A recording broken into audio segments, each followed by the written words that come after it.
அனைவருக்கும் வணக்கம். ஊராட்சி செயலர்களுக்கான பாடத்திட்டமா அடுத்து நம்ம என்ன பார்க்க போறோம் அப்படின்னம்னா நகர்ப்புற உள்ளாட்சி அமைப்புன்னு பார்க்க போறோங்க.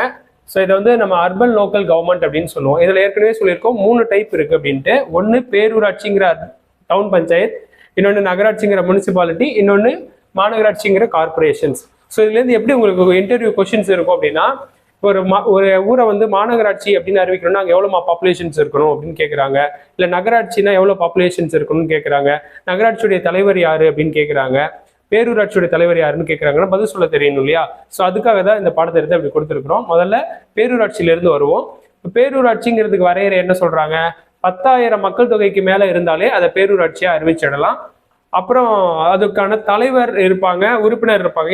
இவங்க எல்லாருமே எப்படி செலக்ட் பண்ண முடியும் அப்படின்னா எலெக்ஷன் வச்சு தான் செலக்ட் பண்றாங்க. ஸோ இவங்க வரக்கூடிய பதவியில 5 ஆண்டுகள் இருப்பாங்க.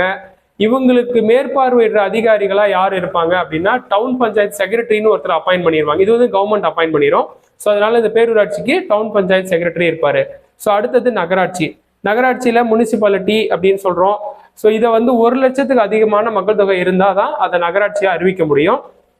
அதுக்கப்புறம் பார்த்தீங்கன்னா இந்த நகராட்சிக்குமே வந்து 5 ஆண்டு காலத்துக்கு சில தலைவர்களை என்ன பண்றாங்க, வாக்கெடுப்பு மூலமா தான் செலக்ட் பண்றாங்க. அதுல நகர சபை தலைவர்னு சொல்லக்கூடிய முனிசிபல் சேர்மன் அப்படின்னு சொல்லுவோம். இன்னொன்னு பகுதி உறுப்பினரான முனிசிபல் கவுன்சிலர்ஸ் அப்படின்னு சொல்லுவோம். ஸோ இவங்களுடைய பீரியட்ஸ் வந்து 5 இயர்ஸ். அதுக்கப்புறம் இவங்களுக்கு ஹெட் யாரு அப்படின்னா நகராட்சி ஆணையர் அப்படின்றவங்க இருப்பாங்க. ஸோ இவங்க முனிசிபல் கமிஷனர்ஸ், அதாவது ஒரு குரூப் 2 கேடர்ல வரக்கூடிய நகராட்சி ஆணையர் தான் இவங்க. இவங்கெல்லாம் பார்த்தீங்கன்னா குரூப் 1 and 2 கேடர்ல வருவாங்க. அதுக்கு பிறகு இங்கேயுமே நம்ம வந்து மாநகராட்சி ஆணையர்னு பார்ப்போம். இவங்க IAS அப்படின்ற கேடர்ல வருவாங்க. அதனால இதுக்கும் அதுக்குள்ள வித்தியாசத்தை இங்கேயே மென்ஷன் பண்ணி காமிக்கிறேன். ஸோ அடுத்தது பார்த்தீங்கன்னா மாநகராட்சி அப்படின்றத கார்பரேஷன் சொல்லுவோம். மாநகராட்சிக்கான வரையறை வந்து பல லட்சக்கணக்கான மக்கள் கொண்டிருக்கக்கூடிய ஒரு பகுதியா இருக்கணும் அப்படின்றதான் அதுக்கான வரையறை.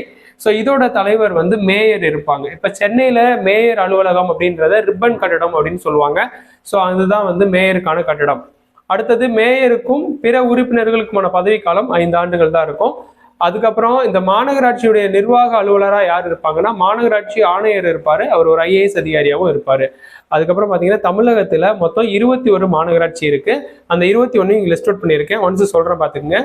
சென்னை, கோவை, மதுரை, திருச்சி, திருநெல்வேலி, சேலம், ஈரோடு, வேலூர், தூத்துக்குடி, திருப்பூர், தஞ்சாவூர், திண்டுக்கல், ஆவடி, ஓசூர், நாகர்கோவில், தாம்பரம், காஞ்சிபுரம், கரூர், கும்பகோணம், கடலூர், சிவகாசி.